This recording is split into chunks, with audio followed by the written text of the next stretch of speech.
सभी को जय जिनेंद्र। पिछली 2 वीडियो में हमने मंगलाष्टक के प्रत्येक शब्दों का अर्थ 2 वीडियो के माध्यम से पढ़ लिया।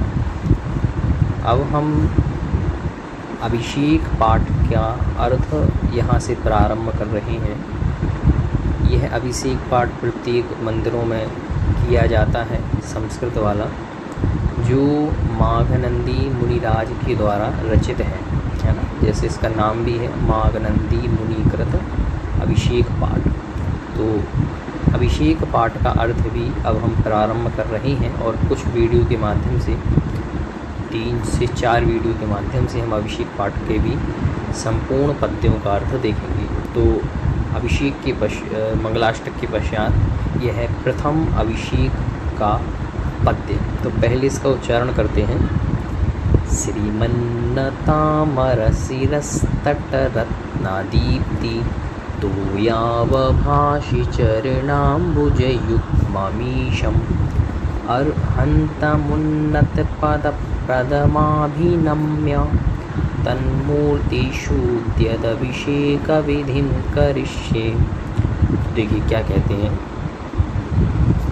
श्रीमन यानी श्रीमत है ना, जब विच्छेद करेंगे तो श्रीमत। श्रीमत का मतलब होता है जो श्री से युक्त हो। श्रीमत यानी जो श्री से युक्त है। श्री मतलब संपत्ति से युक्त है। ऐसा नत, नत यानी झुका होना है ना, नत हो गया है। तो श्रीमत जो लक्ष्मी से युक्त है, ऐसे नत झुके हुए अमर। तो विच्छेद करेंगे तो नतामर लिखा हुआ है ना, तो नत अमर। अमर कहते हैं हम देवों को।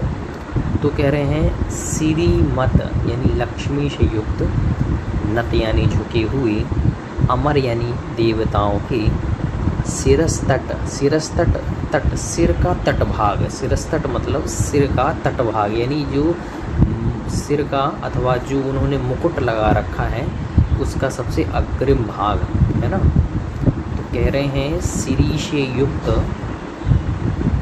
नत यानी झुके हुए, अमर यानी देवों के, शिरस्तट यानी मुकुट के अग्रभाग की, रत्न दीप्ति, रत्न दीप्ति मतलब उस मुकुट के जो रत्नों की प्रभा है उससे, तोयावभासी, तोय अवभासी, तो यानी युगल के रूप में है, तोय अवभासी, अवभासी का मतलब प्रकाशित हो रहा है। क्या हो रहा है? तोय अवभासी यानी युगल जो हैं वो क्या हो रहे हैं, युगल चरण क्या हो रहे हैं, अवभासी यानी प्रकाशित हो रहे हैं। चरण शब्द यहाँ से लेना है। तोयावभासी यानी अवभासित यानी प्रकाशित हो रहे हैं। चरणाम्बुज, चरण अम्बुज, चरणाम्बुज मतलब चरण कमल है ना। चरण कमल क्या हो रहे हैं, अवभाषी। ऐसा लगा, और इसको भी लगा युग्म यानी दोनों। तो क्या अर्थ क्या निकलेगा, युग्म चरणाम्बुज अवभाषी यानी दोनों चरण क्या हो रहे हैं, अवभाषी यानी प्रकाशित हो रहे हैं। तो कैसे प्रकाशित हो रहे हैं, तो प्रथम पंक्ति में बता दिया, लक्ष्मी से युक्त, नत यानी झुके हुए, अमर यानी देवताओं के, शिरस्तट यानी मुकुट की, रत्न दीप्ति, रत्न की दीप्ति से, क्योंकि मुकुटों में जो रत्न लगा हुआ है उससे जिनेंद्र भगवान के चरणाम्बुज यानी युग्म चरणाम्बुज अवभासी यानी प्रकाशित हो रहे हैं, अथवा क्या हो रहे हैं और ज़्यादा प्रभावान हो रहे हैं। इसका मतलब यह है कि जो देवता हैं वह भी जिनेंद्र देव के चरणों में क्या हैं, झुके हुए हैं, ये बताने का अभिप्राय। ईशम, ईशम यानी जो सबसे उत्कृष्ट हैं यानी जिनेंद्र भगवान। आगे लिखा हुआ अरहंतम, अरहंत। तो कह रहे हैं एक किसकी विशेषता बता दी कि किसके चरण क्या हो रहे हैं, प्रकाशित हो रहे हैं। तो ईशम अरहंतम यानी ईश अरहंत भगवान की, जो कैसे हैं, जो हैं उन्नत पद प्रद, जो उन्नत पद को प्रद यानी देने वाले हैं, जो उन्नत पद को प्रद यानी देने वाले हैं, ऐसे उनको अभिनम्य, अभिनम्य मतलब नमस्कार करके, तन मूर्तिषु, कहाँ तक जाएंगे, मूर्तिषु यहाँ तक, तन मूर्तिषु, ये सप्तमी विभक्ति कह दी, मूर्ति में, तो कह रहे हैं तन मूर्तिषु तत्मूर्तिषु यानी उनकी मूर्ति में अथवा उनकी मूर्ति को उद्यत, देखिए यहाँ सु बड़ा ऊ लिखा हुआ है, जब आप इसका विच्छेद करेंगे तो ऊ तो ये है और यहाँ पे त्या और ता, दो शब्द इसमें है, त्य और ता, तो क्या निकलेगा उद्यत।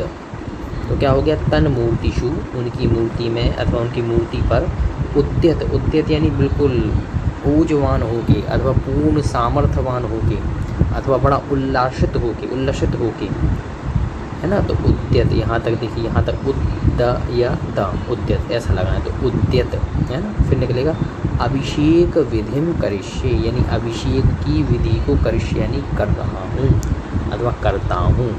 तो कितना अच्छा अर्थ है एक एक शब्दों का, बड़ा ही सरल अर्थ, बड़ा ही विच्छेद, बहुत ही अच्छा है ना, यानी बड़ी सरल संस्कृत में ही लिखा गया है। तो एक एक शब्दों का अर्थ आपको समझ में आ गया होगा। अब इसके पश्चात ये तो प्रतिज्ञा रूप में है, जो अभिषेक पाठ में जो सबसे प्रथम पद पढ़ा जाता है वो प्रतिज्ञा के रूप में पढ़ा जाता है। तो इस प्रतिज्ञा का अर्थ क्या है, अब इसके बाद में अब जो नीचे मंत्र बोलते हैं, मंत्र का अर्थ भी देखिए। तो कह रहे हैं, तो देखिए क्या कहते हैं, अथ यानी अब, अथ मतलब अब, पौर्वाणिक, अहनिक का मतलब होता है दिन और पूर्व का मतलब होता है पूर्व। तो कह रहे हैं अथ यानी इदानीम अब, पौर्वाणिक यानी दिन के पूर्व भाग में, देव वंदनायाम, देव वंदना में यानी अरहंत भगवान की वंदना अथवा जिनेंद्र दर्शन, उस वंदना में, देव वंदनायाम यानी जिनेंद्र भगवान की वंदना में, पूर्वाचार्यानुक्रमेण पूर्व आचार्य के अनुक्रम के द्वारा, पूर्व आचार्यानुक्रमेण यानी पूर्व आचार्य के अनुक्रम के द्वारा, मतलब जैसा पूर्व आचार्यों ने बताया है उसके यथाक्रम अनुसार ही, सकल कर्म क्षयार्थम सकल कर्मों के क्षय हो जाए इस अर्थ से, भाव पूजा भाव वंदना और भाव स्तवनम समेतम यानी भाव पूजा भाव वंदना और भाव स्तवन समेतम यानी इन तीनों से युक्त होके, शमीतम यानी युक्त होके, श्री पंच महागुरु भक्ति यानी पंच महागुरु भक्ति मतलब अरहंता जो हमारे पंच परमेष्टि हैं उन पंच महागुरु भक्ति से, पुरः शरम मतलब युक्त होके, कायोत्सर्गम करोम्य हम यानी कायोत्सर्ग को करते हैं अथवा हम कायोत्सर्ग को करते हैं। इस प्रकार से तो इसको पढ़ के नौवन नमोकार मंत्र पढ़ा जाता है ना। तो इस प्रकार से यह प्रतिज्ञा रूप में अभिषेक पाठ का प्रथम पद्य पूर्ण होता है। इसके पश्चात द्वितीय पद्य इसका उच्चारण करते हैं, याः कृत्तिमास्तदितरः प्रतिमाजिनस्य संस्नापयन्ति पुरुहूतमुखादयस्ताः सद्भावलब्धिशमयादिनिमित्तयोगात् तत्रैवमुज्ज्वलधिया कुसुमं क्षिपामि। तो देखिए क्या कहते हैं,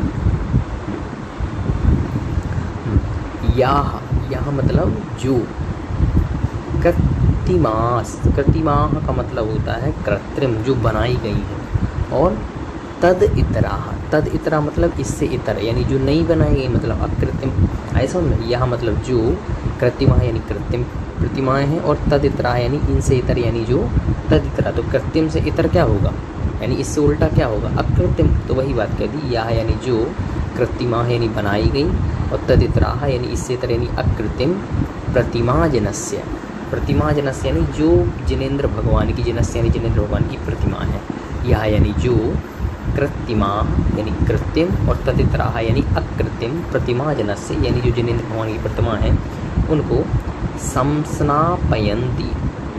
समस्नापयंती का मतलब होता है उनको स्नान कराते हैं। समस्नापयंती मतलब इनको स्नान कराते हैं। कौन कराता है तो कह रहे हैं पुरुहूत मुखादया मतलब पुरुहूत का मतलब होता है जो सबसे प्रथम है ना, सबसे अग्रिम है। तो कह रहे हैं पुरुहूत मुखा जिस प्रमुख है ना, जैसे कहते हैं प्रमुख, ऐसे कह रहे हैं पुरुहूत मुखा यानी प्रमुखा। तो पुरुहूत मुखा यानी प्रमुखा जो प्रमुख है, जैसे पुरुहूत मुखादया यानी प्रमुख मुखादया यानी जो प्रमुख इंद्रादि देव हैं, है ना। तो क्या कह दिया पुरुहूत मुखादया यानी जो प्रमुख इंद्रादि जो देव हैं। इस प्रकार से तो ये इसका अर्थ दो पंक्तियों का अर्थ होता है कि जो देव प्रमुख हैं, इंद्रादि देव हैं, उनके द्वारा समसनापयन्ति स्नान किया जाता है।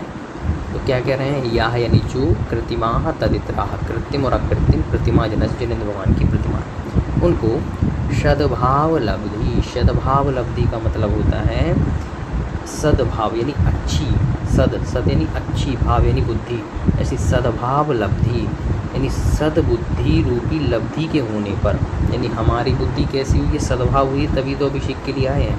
अथवा ऐसा भी लगा सकते हैं कि इनके अभिषेक से सद्भाव की प्राप्ति होती है। तो वही बात कहती सद्भाव लब्धि यानी सद्बुद्धि की लब्धि होने पर, ऐसे समयादि निमित्त योगत, ऐसे समयादि यानी जिस समय सद्भाव की लब्धि होती है ऐसे समयादि निमित्त योगत, ऐसे समयादि रूप निमित्त के योग आते यानी मिलने से तत्रैव यानी यहीं अथवा इसी स्थान पे अथवा जिनेंद्र भगवान के मंदिर में उज्ज्वल दिया, उज्ज्वल का मतलब होता है बहुत ज़्यादा, एक प्रकार से जो प्रकाशित है ना। तो ऐसी उज्ज्वल दिया यानी बहुत उत्कृष्ट बुद्धि वाला होके मैं कुसुमम छिपामी यानी पुष्प का क्षेपण करता हूँ, कुसुमम यानी पुष्प, छिपामी यानी क्षेपण करता हूँ।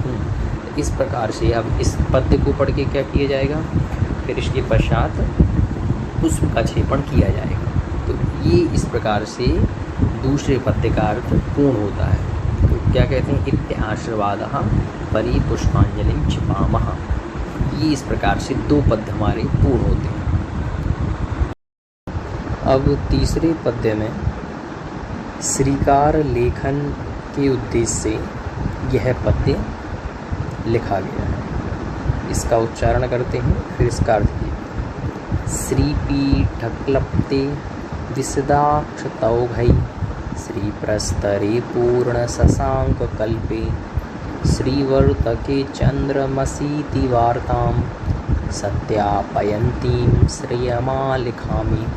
तो देखिए क्या कहते हैं, श्रीपीठक्लप्ते, श्री से यहाँ पे हमें लगाना है जिनेंद्र भगवान, है ना।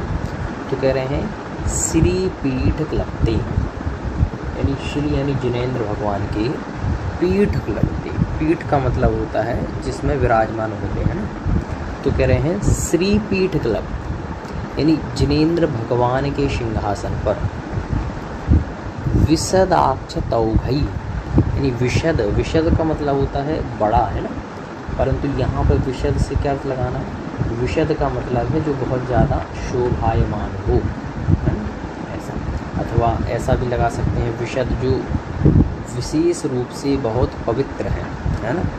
तो कह रहे हैं श्रीपीठक्लप्ते यानी श्री जिनेंद्र भगवान के सिंहासन पर विशदाक्षतौघै यानी विशद अक्षतौघै, अक्षत समझते हैं ना, अक्षत इसे हम पूजन करते हैं तो अक्षत समर्पित करते हैं जो बिल्कुल साफ स्वच्छ, है ना, सफ़ेद होते हैं। तो वैसे ही कह रहे हैं श्रीपीठक्लप्ते यानी जिनेंद्र भगवान के सिंहासन पर विशद अक्षतौघै, है ना, विशदाक्षतौघै यानी विशद अक्षतों के द्वारा, विशद मतलब जो पवित्र उज्ज्वल अक्षत के द्वारा। और भी विशेषता क्या कही, श्रीप्रस्तरे, श्री प्रस्तर, देखिए प्रस्तर का मतलब होता है पत्थर, है ना, अथवा शिला। तो श्रीपीठक्लप्ते जिनेंद्र भगवान के सिंहासन पर जिसमें क्या है, श्री प्रस्तरे यानी ये भी सप्तमी व्यक्ति का प्रयोग किया गया, यानी सिंहासन पे जो प्रस्तर है, प्रस्तर मतलब जो पत्थर है ना, तो सिंहासन समझ लें। तो वह जो सिंहासन है उस सिंहासन पे जो प्रस्तर है, तो ऐसा लगाएं श्रीपीठक्लप्ते सिंहासन पर, श्री प्रस्तरे उस शिला पर, वो जिस सिंहासन उस सिंहासन की शिला पर जो कैसी है, पूर्ण शशांक कल्पे, पूर्ण शशांक कल्पे यानी पूर्णिमा के चंद्रमा के, शशांक का मतलब है चंद्रमा, तो कल्पे मतलब समान। तो कह रहे हैं पूर्ण शशांक कल्पे यानी पूर्णिमा के चंद्रमा के समान, जो कैसे हैं, श्रीवर्तके जो श्री का वर्तन कराने वाले हैं। श्री का वर्तन का मतलब शोभा भी आप लगा सकते हैं, अथवा जो लक्ष्मी का वर्तन कराने वाले हैं, अथवा शांति को करने वाले हैं। तो वही कह दिया पूर्ण शशांक कल्पे, पूर्णिमा के चंद्रमा के समान श्रीवर्तकी, श्री का वर्तन कराने में अथवा कराने वाली, चंद्रमा अशी यानी चंद्रमा हो, अशी यानी हो, यानी पूर्ण शशांक के समान श्री का वर्तन कराने वाले चंद्रमासी यानी तुम चंद्रमा हो, ऐसा कह रहे हैं। इति वार्ताम, इस बात को सत्यापयंतीम यानी सत्यापित करते हुए, श्रियमालिखामी यानी श्री को आलिखामी, आलिखामी यानी लिखता हूँ। कितना अच्छा अर्थ कहा। इसको बस आपको अन्वय स्मरण रखना है ना। तो कह रहे हैं पूर्ण शशांक के समान श्री वर्तके, श्री का वर्तन कराने वाले, चंद्रमा अशी, तुम चंद्रमा हो, तुम पूर्ण शशांक के समान श्री का वर्तन कराने वाले तुम चंद्रमा हो। इति वार्ताम, इस बात को सत्यापयंती में सत्यापित करते हुए, मतलब इस बात को और भी दृढ़ करते हुए, दृढ़ रूप से मैं मान रहा हूँ कि आप पूर्ण चंद्रमा के समान श्री का वर्तन कराने वाले हो। इस बात को सत्यापित करते हुए, सत्यापयंती अहम श्री अलिखामी, मैं श्री का लेखन करता हूँ अथवा श्री को लिखता हूँ। कहाँ पे? श्री प्रस्तरे यानी आपके उस शिला पर, जो कहाँ पर है? श्री पीठ क्लपते, जो जिनेंद्र भगवान के सिंहासन पर है, ऐसे श्री प्रस्तर पर विशदाक्षिता हो गई यानी विशद अक्षत के द्वारा। तो इस प्रकार से इसका यह एक एक शब्दों का अर्थ आपने देख लिया। इसके पश्चात ये मंत्र बोला जाता है, ओम ह्रीम अरहम श्रीकार लेखनम करोमि, यानी श्रीकार यानी श्रीकार का लेखन करोमि यानी करता हूँ मैं। इस प्रकार से इसका अर्थ हुआ। अभी इस श्लोक में हमने सिंहासन पर श्रीकार लेखन किया। अब सिंहासन को विराजमान करने का यह पद्य है ना। पहले हमने सिंहासन पर श्रीकार लेखन किया तो हमने सिंहासन की विशेषताएं बताई। अब यहाँ पर सिंहासन को विराजमान किया जा रहा है ना, दोनों में अंतर है। तो अब हम इस पद्य को देखते हैं। कनकाद्रि निभम कम्रम पावनम पुण्य कारणम स्थापयामी परम पीठम, है ना। यहाँ पे परम भी हो सकता है और वरम भी हो सकता है, कोई इसमें समस्या नहीं है। स्थापयामी वरम पीठम जिनस्नपनाय भक्तितः, है ना। तो देखिए क्या अर्थ है इसका। तो यहाँ पे भी कनक आद्रि, आद्रि भी हो सकता है ना। कनक आदि लिखा हुआ है तो आदि भी हो सकता है, आद्रि भी हो सकता है। जब हम कनक आदि कहेंगे तो सुवर्ण आदि निकलेगा। कनक का मतलब होता है सुवर्ण, तो सुवर्ण आदि का सिंहासन। और अगर कनक आद्रि करेंगे तो भी कोई समस्या नहीं है। कनक का मतलब सुवर्ण और आद्रि का मतलब पर्वत, तो यानी सुवर्ण पर्वत पर, है ना। दोनों अर्थ हम लगा सकते हैं। तो देखते हैं, कहाँ कनक आद्रि, है ना। आद्रि हो तो आप पर्वत लगाइएगा, है ना। और यहाँ पे आदि लिखा हुआ है तो सुवर्ण आदि। इस सिंहासन की विशेषता बता रहे हैं कि उस सिंहासन कैसा है ना। तो उस सिंहासन कैसा है? कनक आदि यानी सुवर्ण आदि धातुओं का है। निभम, निभम का मतलब होता है समान, यानी कनक आदि निभम, यानी सुवर्ण आद्रि कहेंगे तो सुवर्ण पर्वत की समान है, निभम यानी समान। अथवा कनक आदि निभम कहेंगे तो सुवर्ण आदि से समान, यानी सुवर्ण आदि की समान, है ना। कम्रम, कम्रम का मतलब होता है कि जो किस प्रकार का है, बहुत ज़्यादा शोभायमान है अथवा सुंदर है। तो कनक आदि यानी सुवर्ण आदि के निभ्रम यानी समान, कम्रम यानी जो बहुत ज़्यादा क्या है, सुंदर है, मनोहर है। और कैसा है? पावनम, पावन है, पावन का मतलब पवित्र है। पुण्य यानी पुण्य कारक है, यानी पुण्य को करने वाला है ना, ऐसा। अथवा इससे पुण्य मिलता है। और क्या है? पुण्य कारणम, एक साथ लगाइएगा, पुण्य कारणम यानी पुण्य का कारण है ना, ऐसा। फिर कहाँ? स्थापयामी यानी स्थापन करते हैं, ऐसे परम पीठम, ऐसे परम पीठ को। परम पीठ का मतलब सबसे उत्कृष्ट, परम मतलब उत्कृष्ट पीठ को अथवा सिंहासन को, जो कैसा है? कनक आदि यानी कनक आदि यानी सुवर्ण आदि धातुओं के निभ्रम यानी समान है, कम्रम यानी सुंदर है, पावन है, पुण्य का कारण है, ऐसे स्थापयामी स्थापन करते हैं ऐसे परम पीठ को। क्यों करते हैं? जिनस्नपनाय यानी जिनके स्नपनाय यानी जिनेंद्र भगवान के स्नपन के लिए, जिनेंद्र भगवान के अभिषेक के लिए भक्तितः यानी भक्ति पूर्वक, यानी जिनस्नपनाय जिनेंद्र भगवान के अभिषेक के लिए भक्तितः यानी भक्ति पूर्वक परम पीठम यानी उत्कृष्ट सिंहासन को, पीठ को स्थापयामि स्थापन करते हैं। जो कैसा है? जो पुण्य कारण यानी पुण्य को करने वाला है, पावन यानी पवित्र है, कम्रम यानी सुंदर है, और कनकादि निभम यानी कनक आदि के निभम यानी समान है, यानी सुवर्ण के समान है।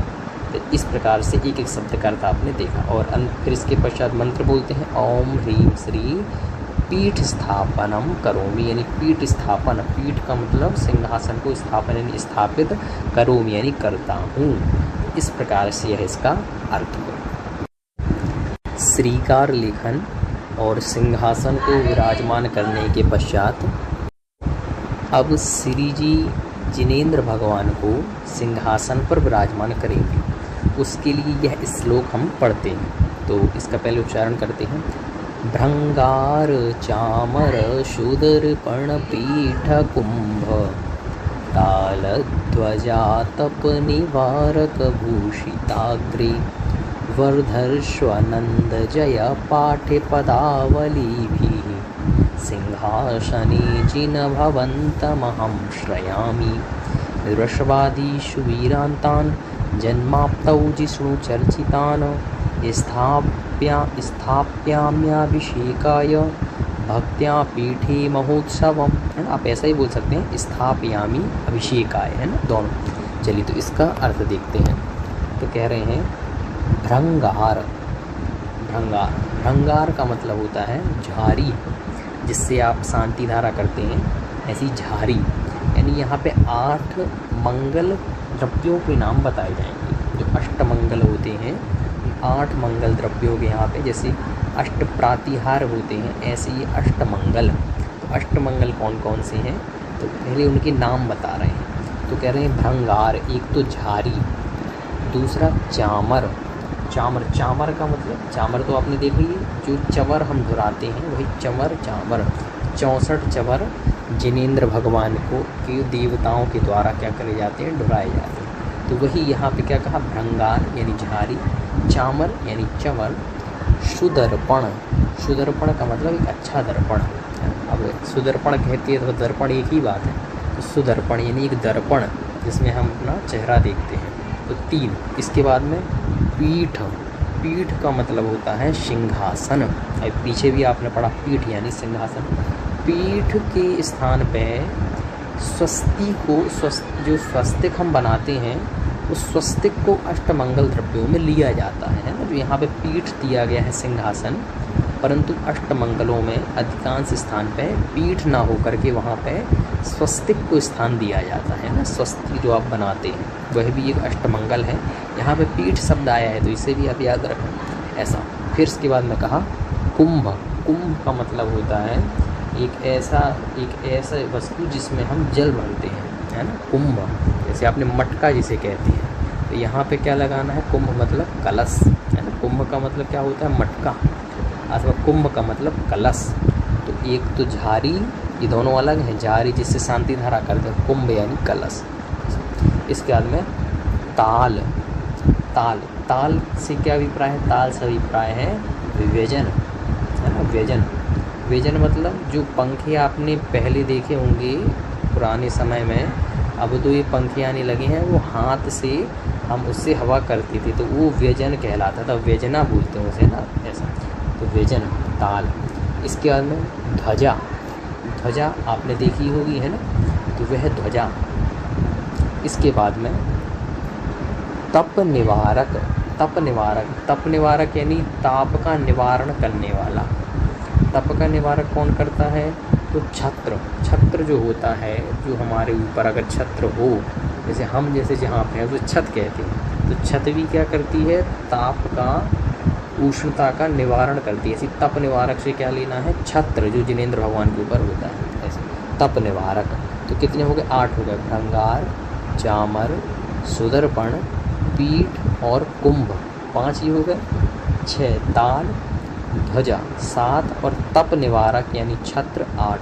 ये 8 यहाँ पे क्या कहे गए, अष्टमंगल द्रव्यों के नाम बता दिए। इससे भूषित अग्रे, जो भूषित हैं, इससे भूषित अग्रे यानी ऐसा बता रहे हैं कि जिनेंद्र भगवान जो हैं ऐसे सिंहासन पे यानी जो स्थान ऐसा है जो इन अष्टमंगल द्रव्यों से युक्त है, ऐसे भूषित, इनसे भूषित अग्रे यानी आगे, वर्धस्व यानी बढ़े और बढ़े, नंद यानी आनंद, वर्धस्व नंद यानी आनंद बढ़े, आनंद बढ़े ऐसा, जय पाठ, जय पाठ यानी जय का पाठ करते हुए, आनंद बढ़े जय हो, आनंद बढ़े जय हो ऐसा, वर्धस्व यानी बढ़े ऐसा, और जय पाठ करते हुए, पदा आवली भी ऐसे, पद आवली के द्वारा, पद आवली का मतलब ऐसे पदों के द्वारा, पद आवली भी इनके द्वारा यानी पदों के द्वारा, सिंहासने यानी सिंहासन पर,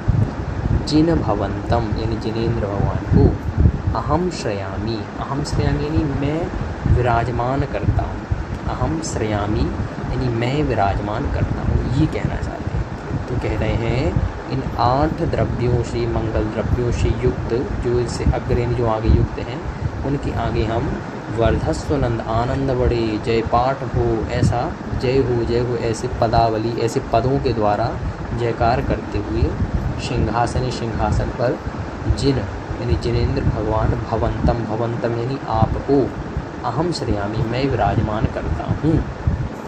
और क्या कहा, और कह रहे हैं वृषभादि यानी वृषभ आदि, यानी आदिनाथ भगवान से लेके वृषभादि जो वीरांतन यानी वीर भगवान पर्यंत यानी महावीर तक, यानी 24 तीर्थंकरों के लिए दिया, वृषभ आदि, वृषभ से आदि लेकर सुवीरांतन यानी महावीर भगवान तक 24 तीर्थंकर हैं, जो जन्माप्तौ जन्म होने पर ही, जिष्णु चर्चितान, जिष्णु चर्चितान का मतलब होता है जो जन्म होने पर ही क्या हो गए, अर्चितान जो अर्चित हो गए, अथवा जो देवों के द्वारा पूजे गए, ऐसे आदिनाथ अथवा 24 तीर्थंकरों को स्थापयामी स्थापना करता हूँ, क्यों करता हूँ, अभिषेक आए यानी अभिषेक के लिए, स्थापयामी यानी क्या करता हूँ, स्थापन करता हूँ, भक्त्या यानी भक्ति पूर्वक, पीठे यानी सिंहासन पर,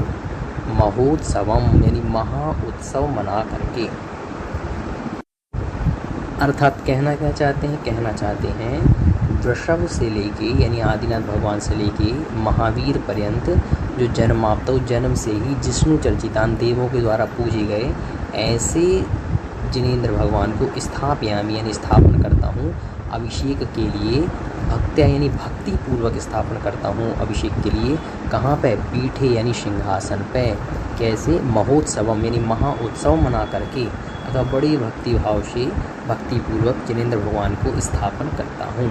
और यह मंत्र भी हम बोलते हैं कैसा, ओम ह्रीम श्री धर्म तीर्थ आदिनाथ, यानी धर्म तीर्थ यानी धर्म के जो तीर्थ हैं, अथवा जिनसे धर्म बना है, अथवा जिनके द्वारा धर्म क्या है, पल रहा है, ऐसे आदिनाथ यानी आदिनाथ भगवान को, आदिनाथ भगवान इह का मतलब यहाँ पे इस स्थान पे, भगवान यानी ऐसे भगवान को, यानी यहाँ पे पांडुक शिला पीठे यानी पांडुक शिला पीठ पे, सिंहासनी सिंहासन पर, तिष्ठ तिष्ठ यानी यहाँ पे विराजमान हो, विराजमान हो, विराजमान हो, ऐसे कह रहे हैं कि ऐसे आदि जो आदिनाथ आदि जो भगवान है, जो धर्म के तीर्थ हैं, वह ऐसे भगवान इह यानी यहाँ पर इस पांडुक शिला पीठे सिंहासने तिष्ठ तिष्ठ यानी पधारो पधारो पधारो। तो इस प्रकार से इस 6वें और 7वें काव्य का भी हमने हल